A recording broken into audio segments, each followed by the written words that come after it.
Sir,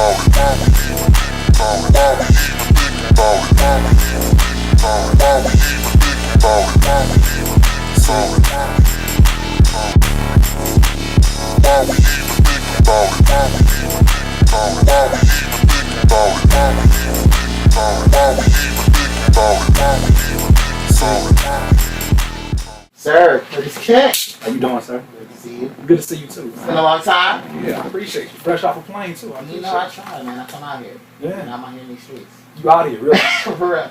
So, man, I just want to start, man. You know, the new album, Raging Waters. Yes. And it's been a long time coming. Very long time. And there's a lot of stuff you play with, but I want to start with the Domino cover because I think it gives a nice lead into what the album sounds like. So if you could pull that up really quick. Okay, let's do that. Here we go, as the tune starts to bloom. 1, 2, 3, and this is OG. I say the ghetto jam is about to slam. As I kick, what's really going on? Would you reminisce with me? Saturday morning, just getting up with a hangover, smelling like I fucked. I really can't remember cause I'm still kind of faded. You know, so that era of music was really interesting because there was a lot of musicality there, like a lot of melody there that was really, really different on the West Coast. Was really, really different from the sort of boom bap sample stuff that was happening on the East Coast. You had quote unquote gangster rappers playing saxophone. Exactly. Like that was the era. You know, and even like Battle Cat, who was the original producer for that Domino record. It's funny because even if you go on Wikipedia, what people don't know about that Domino song is that was like literally one of the first melodic hip hop songs that had went that high on the charts. This is pre-Snoop, this is pre-ODB with the melodic hooks, and you know, this is one of the first of its kind. And I just remember, you know, I listened to certain music, whether it was DJ Quick or it's mostly West Coast melodic music that it gives me a certain feeling being from the West Coast. You know what I mean? And it's a feeling that it reminds me instantly of like 90s barbecues and, you know, my mama's friends with the big hoop earrings, and, you know what I mean? And seeing these cars on Dayton's and just the culture of that time, you know, the good and the bad. But musically, it's just something I think has always had a huge impact on me. Nate Dogg, you know, these folks that, you know, other people may not understand why they sound the way they sound or why they're talking about what they talk about, but at the end of the day, it's universal. Melody is universal. And that was something that was very important to me for this project. Something that even I had many talks with my manager about. I said, you know, I need melody. I need to get this melody out. You know, the environment that I was in, which is like a lot of underground hip hop, it's staccato, staccato, staccato, staccato, staccato, staccato. I even said on the second song of the album, I say, you know, I was basically stick a staccato. Like I wanted to get back to some of those elements. Right. And you know, one of the people that I was influenced by melodically as a male was Domino. Right. And I think that people will probably trip out knowing the kind of music that I make. That I really, you know, that's my influence, but it's so true. Right. And something that I just let come out of me. And you know, manager was like, "Well, why don't you just do a cover?" And I said, "Well, I don't want to do a cover." Right. And that was the result. You know, my boy Ogash Yodas was very instrumental to the musicality on this project. He brought it to life. He was able to take it there so I can focus on just me being an artist. You know, my homegirl Cassie added some really nice vocals to the background of it, but it was what my soul needed more than anything else. You know, a lot of people, for some reason, in hip hop these days, people have a problem with people making hits. Like that's not what we're here for. Right, and this song was a for real hit. It was everywhere. Right. And not only that, but it had a locality to it. That also was important. It had a neighborhood feel to it. Why do you think that there's this stark separation between hit making and music? I have a few theories on that. I think one of my theories on why there's that divide between, say, an underground and a mainstream conversation. A a lot of people are very obsessive about a time that's not here anymore. It's almost like your baby. You know, you have your young girl and you know, it's your daughter, and you used to be her being 4 and 5, and it's like, I don't want to think of you anywhere else. Then she grows up and she's 13, and she starts exhibiting, you know, some of the features of a woman, and it's hard to grasp that fully as a parent. So for somebody who looks at music as the baby, this is going to be their reaction. You know, they're going to naturally rebel against when hip hop was, you know, driven by boom bap, and now it's, you know, driven by these trap elements. Now you're going to naturally this rebel. song was simultaneously being played right next Exactly. to all the boom bap, Yeah, all the conscious stuff. and people forget that. But it was amazing, and there's nothing wrong with it. It's nothing wrong with it, but the thing is, I think that my second theory on that is that it's almost like, let me give you an example. If I was a rapper from the early 90s, mid 90s, and I was known for rapping fast, and the audience says, you know, we don't want to hear people rapping fast anymore, but that's what I do. My first argument about the music that's coming out is it's too slow. People are rapping too slow. Right. I have to do that for relevancy. And because hip hop is so obsessed with relevancy, these are the kind of arguments we have. They're very childish arguments that really have nothing to do with, you know, the history of this music. It's really about BPMs and personal likes of things, you know, personal preferences. And people obsess over these things. And a lot of people have their own ulterior motives. But a lot of people also forget that these Motown dudes were thug as... Come on. They were for real from Right, the streets, right, but they could right. sing though, like, you know what I mean? And it's a crazy thing that it brings... I guess what I'm trying to say is that I feel like it takes both of those elements. Right. But you know, people have their ulterior motives, so they have to make their own case. And they gotta make beef with people. You know, they gotta make beef with people so that they can all of a sudden have a voice. Now they're going to do media runs and jump into interviews and say, why this person that's coming up is not hip-hop. Right. Or this person is not what they say they are. And all of that stuff at the end of the day, 10, 20 years from now, when somebody opens up a history book and we're talking about this era of music, a world music class, college class, 20 years from now, all of these little mini arguments that are going on, that shit's not going to be anything. And this was, I mean, I love it, but this was kind of dangerous to do. Absolutely. You know what I mean? Because people don't like you touching their classes. Were you nervous? That's my baby. Don't you dare. How dare you clothe my baby? You know what I mean? Right. This is what this is. Right. Yeah. Right. So, but no, you're right. You're right. But at the same time, if I don't get these type of ideas out, but you didn't think that anyone was going to be like, it was kind of weird for Curtis to be harmonizing like that, kind of. True. But it was weird for me to do an entire mixtape dedicated to Snicker Knight too. You know, and I think that anybody who's been a real fan is used to me being a little bit unorthodox, a little bit off creatively sometimes, but some way it works. You know, it's crazy because a lot of the stuff that I used to get told about the beats when I first started making beats, like when I started first making production, I used to use a lot of house elements. Right, yeah. Right? And I used it because, one, I thought they sounded cool, and two, I was making a beat off of a video game. Video game was MTV Music Generator, right?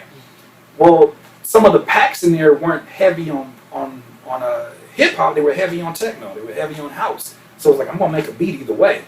I end up liking these things.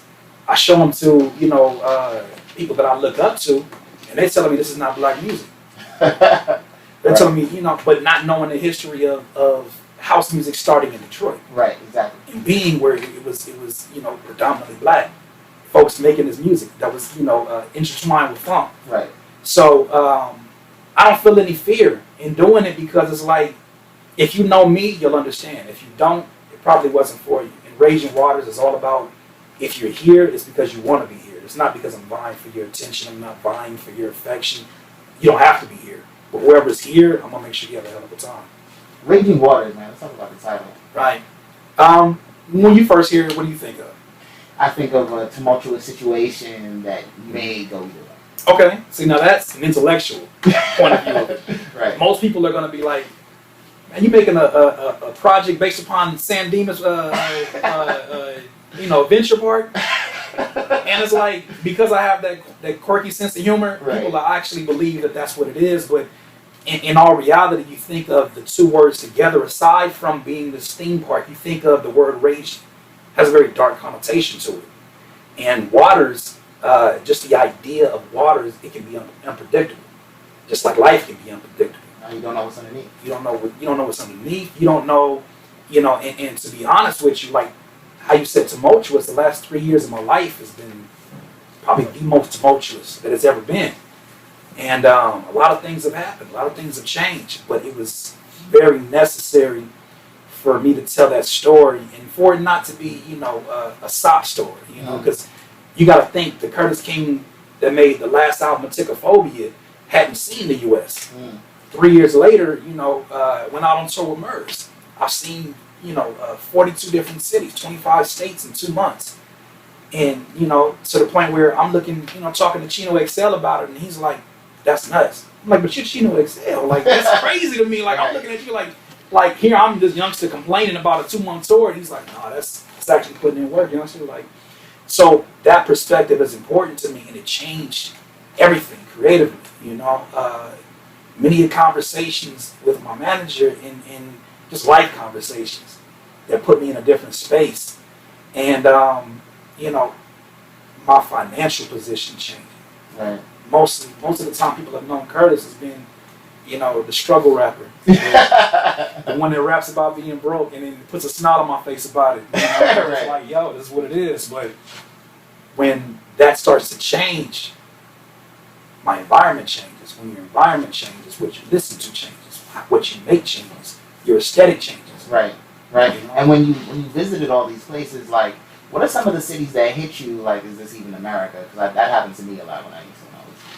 I think some of the I don't want to name those states out.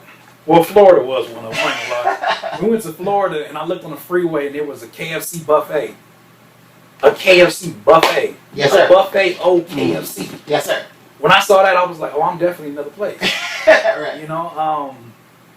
Honestly, to experience New York through movies, being on the West Coast, and to actually be there day and night, to be on Miami Beach, and to absorb it as a grown man, and to look at it and be like, yo, this kind of thing could be every weekend if I wanted it to be. I could go out here, to experience all these different people who, it's crazy. When I went to Atlanta, and mind you, I'm doing songs, like I got a song called Sinbad. I used to call myself Baby Sinbad, right? And I have a song called Sinbad. I'm in Atlanta thinking like, the first person to come up to me is probably going to be some of my folks to let me know, like, oh man, that Sinbad song is crazy. Here comes this white dude with the biggest beard I've ever seen. He's like, yo man, that's Sinbad, that's badass. I'm like, really? He's like, man, I used to love Martin, man, when he was, and he was talking about, Cole, you ain't talking about, Tommy, you ain't got no job. And I'm like, this is amazing. But I wouldn't have these interactions back home. Right. But to know that every shade of human being has all of these different sides to them, it changes the way that you look at people. It changes your own biases. It changes your own limitations. Seeing other people do something or understanding something in your mind is really, really different than being in that situation or experiencing that thing. And I think a lot of people, especially now in the social media age, aren't really experiencing anything. They're kind of like living through their proxies. So, but this album gave you the sense that you were really talking about things that you would have actually gone through. Like, is that accurate? It's very accurate. Because, I mean, you only have so much perspective when you're at home and you're an artist, and say you're a West Coast artist making trap music. You only have a certain perspective. It's like, imagine being in the Bay Area when Hyphy was what it was, you know what I mean? When it was like really, really, when everyone went across the nation, right? Imagine being there then. Imagine actually going to Atlanta and looking at one of the first homes of trap, and actually being out there and breathing in the music, actually going to Washington, D.C. and seeing people dance to go-go. I had never saw that before. Seeing the speed of people and the way that they talk and, how they, how slow they talk, how fast they talk. All of these things have an effect on me because it's like, okay, I can't just make trap beats from the West Coast. Like, I have to experience what it is, where it came from. Because I think that's something else too, is that you got so many people, because of the internet, become smartasses. And they think that because, you know, I watched a documentary on YouTube and it was about an hour of my time, I know everything I need to know about it. And it's like, you know, you have some knowledge, but nothing beats experience. Once you get a very detailed idea of what this world is, and you see things for what they are, and there's a lot of things going on. And I think a lot of people look to artists of the time to really be voices of the time, and they want you to be detailed. If, you know, there's police brutality here, they want you to go exactly into detail and be the advocate for why this is a bad thing, and they want you to be a voice of everything. And I think that there's a yin and a yang. There are artists who do that very well. They make political music and they go straight to the heart of, like an Immortal Technique, he goes straight to the heart of political music. And then there are other artists who, they wear those shoes and they don't feel the same. You know what I mean? Their role is really, while somebody is expressing the detail in what's going on in the time, well, somebody has to be there. For one of my homies, he considered himself, you know, a Chicano revolutionary. Right. He used to tell me, even the revolutionaries have a cookout. Right. Right? So you have a barbecue cookout. Right. And that time is really for spiritual refreshing. You know, you want to refresh your spirit. You need feel good music for that. Right. You need music that is going to make people, you know, think and vibrate on a higher level. And they're both necessary. So for me, instead of me being one of these artists that go directly to every single one of these things that are happening, I said, my goal is to make sure that the people who need music to be medicine, they can rely on me. That's what I feel like I'm most effective at. Right. You know, because I could be just like, you know, any other artist that is very political and very, you know, in the time and go into that. But am I doing the most that I can do for just the human race in general? Right. Am I doing the most for myself, for people around me? And I can't answer that. I don't think that that's done in me being a detailed, you know, I've seen it. I know what the details are. Here's what you need to know. Right. Here are the cliff notes. And you know, one of the things that I love about the album is it sounds like a conversation. And I wanted to pull up the intro really quick. Okay. So you can hear like the beginning of it as it flows outward. Okay. Pull it up. My life made a change overnight. You wouldn't believe how I soared over heights. Toured 40 states for more than 40 nights with a smile on my face and Noah James, am I right? But that right there, that was the tip of the iceberg. Thought I saw the future, but you know how life works. A year after being 42 on the iTunes, I split from the label cause my life was a typhoon. I had doubts, so many doubts. Go back to my lyrics, bruh. Slow them down. Fresher than a riddle that I just now figured out as I pen this gym. Man. Yeah. First the CD, like how did that? Yeah. It's crazy because one of my my mentors in the production game, THX, when he first heard it, he was like, "Careful." First heard that la la la. Careful. right. Careful. You messing with, you know, my Cheria Moore. Like you can't just Right. It can't dive be into that. shit, you know? Dive into that, and then, you know, just think you're gonna get your bars off. So, people remember one of my most fan favorite song, I should say, is a song I have called 21/7, and I sampled Marvin Gaye. You know, I had access to these acapellas and these Motown acapellas, and you know, if you're gonna make soulful music, nothing does it like getting straight to the source. Right. You know what I mean? And Stevie has always been one of the most soulful voices that I have known coming up. So it was the perfect backdrop to the scene that I wanted to set for the intro. I wanted to literally feel like a camera coming from like the sky, and then it dropped into the middle of this raft. Right. And it's just me looking up like, how the hell did we get here? Right. You know, and that explains my life at the time too. Because it was like, I went from, you know, sleeping on couches and, you know, making my struggle rap songs to... What was going on, man? Like, what was you know, going on? it's you know, when you're in pursuit of something that seems impossible, even the people that you love can, you know, they obviously have their reservations because you're not doing a traditional thing. You're not doing, you know, the traditional schooling, or you're not doing their traditional route, which is in their eyes more safe. but nowadays what's more safe. Right. That's how I viewed it at least. And so, you know, in pursuit of that, you know, everybody's not going to believe in what you got going. Sometimes all you got is yourself and the people that you're working with. So in the midst of just trying to figure out how to make ends meet, I went through the typical story that a lot of these artists do, where it's, you know, get in where you can get in, you know, stay where you can stay, and try not to be a burden. And then when you have some money, like I would have money from selling beats here and there, nothing crazy, I would make sure I take care of people that are taking care of me. Right. You know, or assisted me. I shouldn't say take care of, but assisted me in that process. So I went through it. Those things build character, you know, and I actually put strain on a lot of relationships I've had with family members because they're like, well, where is he at?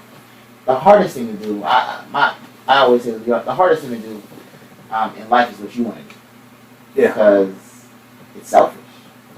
Here's a catch-22.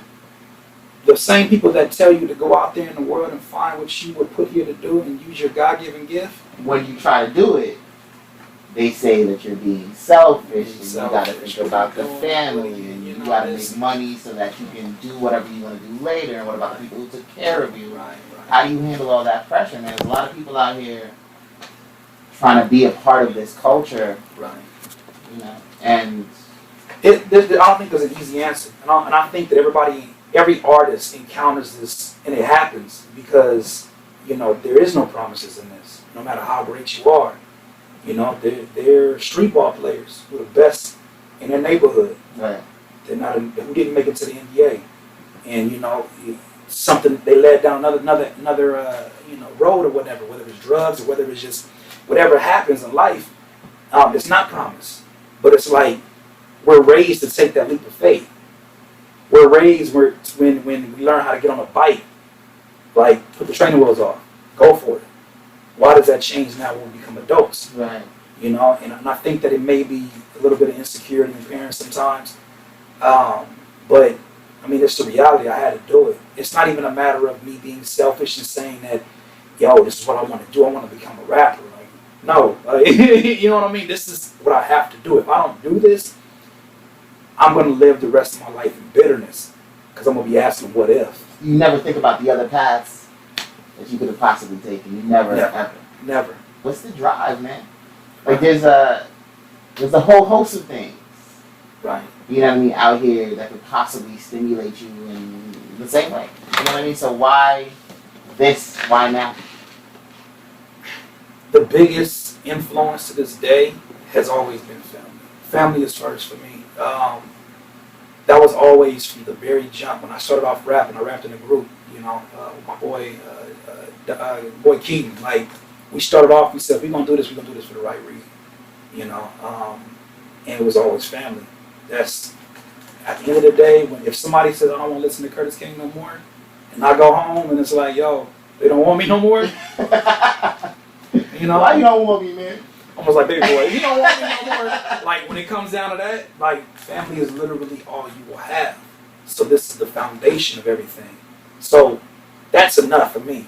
Because I remember seeing my mom, you know, jump up at 5 a.m. and get on the bus to go work at a job that she can't stand or a job that wasn't paying her what she's worth, and then turn around, come back home, and use the money that she was using, you know, use the money that she earned from that job to buy me my first studio equipment. Yeah. How the hell can I ever complain? I'm complaining about a few hungry nights. Like, how many nights did she overlook her own meals to throw these coins into a coin star and make sure her kids ate? Right. Like, my complaints are childish. So the drive comes from that, first of all. And then secondly, you know, I got damage to do as an artist. I got goals to do. I have boundaries that I'm looking to break down. We're talking about that whole mainstream versus underground thing. Like, that's why I love Kanye so much, is because he said I'm the gap like Banana Republic and Old Navy.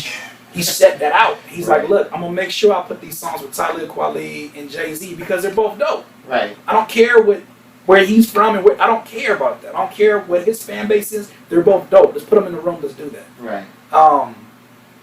I've always loved, you know, weird combinations of collaborations and things like that, and you know, that's very much into my music. I got a goal to get out here and make people look at music in a different way and give the same feelings that I got when I first heard music like Earth, Wind and Fire, Sade, Jill Scott, Erykah Badu. When I first heard that music, it touched my soul. I'm out here trying to create my own legacy in that. How do you avoid the pitfalls of like, yo, that's hot, Fetty Wap is hot, Right. I should do that? Like, how do you avoid that as an artist? Simply put, the moment that I didn't have to worry about whether myself as an artist had to make money for me to survive, the moment I was able to let go. The moment that I was able to stop, I still listen to everything. Like I listen from everything from Rich Homie Quan to Coldplay. You know what I mean? But at the same time, I appreciate it for what it is, but I think the problem is you're dealing with artists that know they have to make a living in this. Well, it's like, man, the only blueprint I have, there's no college for this. You know what I mean? The only blueprints you have sometimes is to say, well, this dude said Versace 15 times on the hook. I mean, maybe if I say Fendi, you know what I mean? 15 times, maybe I can, get on and I can pay my bills right now, And I'm not saying that they're right, but I'm saying that that's when your motivation. If that's your motivation, the result is going to be that. Well, for me, it was like, because my production started taking off and I was able to take care of my family, like those shackles are gone now.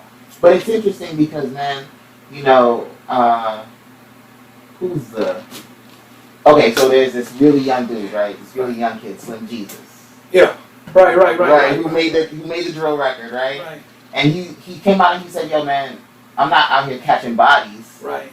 I just make the music that I listen to. Right. But you chose Yeah. to go ahead and make music that you chose to be creative. Right. You didn't choose to be, I'm going to make the exact same thing. Right. What's the difference? You know what I'm saying? I mean, between me and Slim Jesus? No. And you know what? And shout out to him because eventually, like, people get so up in arms about things like this. Like, oh my God, there's a rapper oh my God, he doesn't live what he's rapping about. How dare it? Like, and it's like, I understand the anger and I understand the reservation, and I'm not saying support it. I'm just saying that it was bound to happen. This is the evolution of this music, is that now you're getting folks who are literally, their entire careers is based upon, either, I really like this music, so I'm just going to do exactly how they're doing, and then this is what births now. Me, myself, like, I don't know what his particular motivation is. He may just be a kid that say, yo, I love this drill music. I want to make drill music, and I don't want to live that life. I just want to make this music. Mm-hmm. And, more power to him. At some point in time, I'm sure when I first started rapping, I was rapping over 50 Cent beats. Right. I was rapping over Wu-Tang beats. Right. Well, I had never heard myself rap. What am I going to rap like? Right. I'm probably rapping like Method Man. I'm probably rapping like 50, trying to get catchy hooks and all of this. Or it's a growth. It's a growing process, and some people never break from that growth. It's like your homie in high school that you got homies in high school that they grow and they're successful with you in this world. And you got homies from high school who are doing the same shit they were doing when you were 17, 18. Right, they try to add you on Facebook and you don't reply. You send them a message like, yo, good to see you. Right. But I'm on this now. Right. So for me, like, I don't have that pressure. When I was able to relieve myself of the pressure of, God, I need this to eat and survive. So, I just want to create the best art possible. And if somebody listens to that and says that shit is whack, right. Kanye face. Right. Like I literally, I'm at that point now where it's not that I don't care, but you're not gonna stop me from making what I was made to come here and make. 3 Stacks changed my mind on that because I used to be really like, oh man, like super critical. Yeah. And until that verse on T.I. song when he was like, and people out here rapping, the only thing you can say is, it's boring. Mm-hmm. It's boring. Right. And I was like, damn, 2000 you have to do that. But Right. he's right. I mean, critics take being a critic so seriously. And it's crazy you mentioned Dre 3000 because that's my favorite artist. That's my favorite artist. People might think it's kind of Andre 3000 is my favorite artist overall. And I always say it when, I was always a big fan of Outkast, but the moment they dropped Love Below, it fucked me up as an artist. Right. Literally. Right. Like I heard Love Below. Like shout out to Speakerbox. I was amazing in its own right. I heard Love Below. I didn't know what to do. I was like, y'all want to do all of this. I want to sing like Rick James, or I want to sing like how he was singing on this song. I want to make a funk influenced song. I want to. In that time period, I was trying to make everything because I was still young. Right. I'm probably the same age as Slim Jesus, just trying to get these bars off in whatever kind of beat, and it sounded terrible. Right. But now I take that same energy, because when I was coming up, I was listening to Tupac, I was listening to Andre 3000, really just Outkast or whatnot, but like Busta Rhymes, all these people had influence on me. I'm like a gumbo pot of everything. Right. And sometimes it came out and it spurted like madness. And I mean, but you can tell on tracks like Nothing But Love, for example. But see now, spin that up really quick. if I would have done that years ago, it wouldn't have sounded like this. Right. And shout out to THX for bringing this idea to life, because this is one of my favorite songs from the project.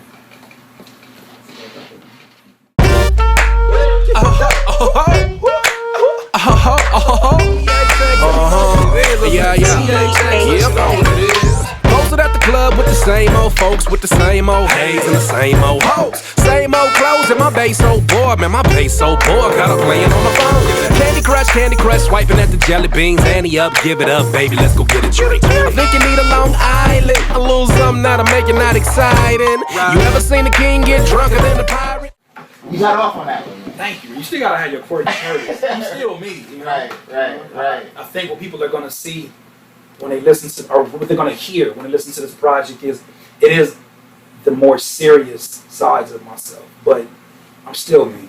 I'm still a goofball. I'm still, that dude on Instagram making people laugh and just enjoying life right now. I'm really enjoying life. Like I can genuinely say that I'm enjoying life, and that I'm not worried about what the success of this project is. I'm not worried if, this doesn't happen. Very important conversation I had with my manager. He told me, he was like, before we getting started on this, remember, focus on the things that you do have and not on the things that you don't. That advice alone made this such a more enjoyable journey. Because like, we touched many different styles of music. Yeah, like that, for example. I was about to ask you about the production on that. Like THX, man, came to my house in Rialto and created a monster. And I look, and the thing is, I'm not just being inspired as an artist, I'm being inspired as a producer as well. And I'm looking at him like, man, this is coming together so fast. Because, why? Because he's somebody who feels the music and he's having fun. That's something he always tells me when we work on stuff together. He says, are you having fun? He'll stop the music. Are you having fun? And I have to like get myself out of my head like, yeah, I'm having fun. All right, cool, let's get into it. Right. And I think that was why I was able to do songs like this. And for it to not feel like, because you listen to certain rappers, you listen to the song and you know it's supposed to be a fun song, but it sounds like a mission. Right. It sounds like they're in the act of rapping. And that's why there's a disconnect with an audience, because an audience is like, oh, this is your radio song. I'm going to back away from this one. Until you give me you, right. I'll back away from this one. Right. So, but that's the thing about it, like this, there's a lot of chaos, but it's a very organized, chaotic masterpiece, that had to come together the way it came. You spoke on, the fans a little bit, your core fans a little bit. Right. Do you think rap fans are too demanding as a fan base? I think that it's different for every type of artist. Okay, when I say type of artist, there are artists that know they are here for a particular time. You know what I mean? There's artists who were relevant during like the jerky scene, right? When jerky music was there. There's some artists there who knew, like, look, we better ride this wave as long as we can, because this is our time period. This is not going to be like this forever. I'm pretty sure there's some in the crunk era that were like, yo, we got to ride this wave. And then you have some that, like a Jay-Z, who's able to redefine himself no matter what genre of music is popping at that time. Jay will find his way through Timbaland records. He'll find his way through, these trap records, off of Magna Carta. He'll find his way. And I've always tried to model myself after that approach. Even with Outkast, Outkast never has an album that sounds exactly the same. In fact, drastically different. Drastically different, and sometimes that can strain on a fan base. So when I say that the two fan bases are different, when you have somebody, it's almost like talking to a woman, right? If you meet her on very shallow terms, yo, she's fine. She's got a fat ass. I love her. That's why I love her. Right. You can't be mad when she starts to show you like who she really is over time, and it's like, I didn't know you were crazy. Right. Right? Oh, I didn't know you weren't just a body. I didn't know you were right. So it's the same interaction with a fan who loves somebody because they have a hit song, right? They love the hit song and they love them, and they're like, oh God, when he starts talking though, he's an asshole. Right. You know, so I think that it depends on the dichotomy of the relationship with the artist and the fans. If they love you for a very real reason, like I think people gravitate to me because either I make them laugh or they feel this music in their soul. And the concepts that I'm talking about are timeless. I'm not talking about things that just happened in this year. You know, and shout out to my big bro Murs, I get a lot of that from him too. You know, I've seen Murs shows where somebody who came and saw him with the Living Legends in the 90s is a mother, and she's bringing her 18-year-old daughter to a show fast forward to now, and the mother and daughter at his show. You know what I mean? That only exists in a world where you're making timeless music, and music that's not relegated upon a time period. You take things that are from the time period and make sure that, you know, you let people know that I'm running at the speed of this time, or I'm running a little bit faster, you know? And I think that it's important to always think forward, and I think your fan base will follow. Now, I'll be honest with you. I feel like there has been a section of my fan base that has been finicky. That they may have loved me for the person that they thought I was. You know, whether it was when I was Baby Sinbad, and it was like, oh, he's doing the house party thing. Right. He's bringing real hip hop back. Right. It's like, whoa. It's like, whoa. Like, I love hip hop, but I also love electronic. You can get caught in that EDM, trap. I love, you know, but they don't want you to be. Right. Same thing with me as an artist and producer, and it's shit that like really like it wrecks my brain. It like not as much as it used to, but it still pisses me off because I feel like, and this goes for even some of my peers too. I think that some of my peers are intimidated by the fact that I wear so many hats, whether it's as an artist and as a producer. They only want me to be good at one thing. Right. Go put that other shit to bed. You know, and I think that it causes divides. Sometimes with fans, yo, just make the beats or just make the songs or whatever the case may be. And it's like they don't understand I'm a creative. Like I have to do this. I have to, you know, if I wake up one day and I feel like, you know what, I gotta go get a canvas and start painting. Never painted before, but I need to go paint. I'm gonna go do that. Right. I'm a creative, and I love just the creative energy. I have to do that. It's not a matter of if you like it or not. Like, dude, I have to do this. Right. So I think a part of my fan base has been finicky. I think that 3 years has passed, and rightfully so. I haven't released a project in 3 years, and I think that some of them have maybe felt like, you know, I did a song called Lightweight, another song called Yeah Dog, very like EDM trap beats. Right. And they're probably like, this doesn't sound like a Ticker Folk. Where are you going right now? Like, Then again, the Ying Yang Twins just collaborated with Pyramid Scheme. It was kind of the same thing. And it's like, the people that I look up to were always ahead of their time, right? So if I'm looking up to them, that has to rub off on me. And like now, Big Boy is teaming up versus Big Rams, right? Which is It's not done on accident. Right. You know, I love it, and not just because I want to. It's not because I wake up one day and I say, "Oh man, those shoes are tight. They're size 7. I want to wear those too." Like, no, I'm not. I'm looking at shoes and I'm like, I think I could add something to that. Like, I think that I'm looking at a portrait and I'm saying, yeah, that Mona Lisa's dope. But like, what if you added some more to the scenery in the back? What if you blurred this out a little bit? I want to be able to add my own strokes, and that's what I'm doing when it's just EDM music, when it's, you know, the just anything that I'm doing. I hate the titles. I hate the divides between music. 'Cause at the end of the day, we're talking about kicks and snares and some synthesizer pianos. We're talking about instruments, you know, and people have such, you know, reservations and such. They're so passionate about what they think you should be, and then somebody comes and breaks down the doors, and they're like, "Yeah, that's what we wanted the whole time." No, it's not. right. Like, somebody had to show you that. So it's like that Steve Jobs, like you gotta give them what they need, not what they want. And this is why Steve Jobs is who he is. You know, And this is why, like, even when I used to listen to these quote unquote Kanye rants, I would listen to him, and I understand the entertainment value everybody else gets from it, but I'm hearing what he's saying. We're only on this earth for a certain amount of time, and if I just very quietly go about things, one, you're not going to give a damn, and two, you're not going to see the picture until I'm gone. He wants to eat his cake and he wants to make his cake and have it too here, and with me, I want to be able to say that I did everything. I want to leave my career like a man that works every single day and does blue collar work and comes home and puts his feet on top of the coffee table and drinks a beer and watch ESPN. That satisfaction, I want to leave my career like I did everything today. You've done a ton. Yeah, man. Like, you've been a part of almost every live scene on the West Coast for a few years now. You got Absol placements. You got the Pterodactyl Jones look, which was so left field for a lot of people, but extremely dope. Right. You know what I mean? And like, all of these things are catching up. Do you feel a little bit ahead of your time?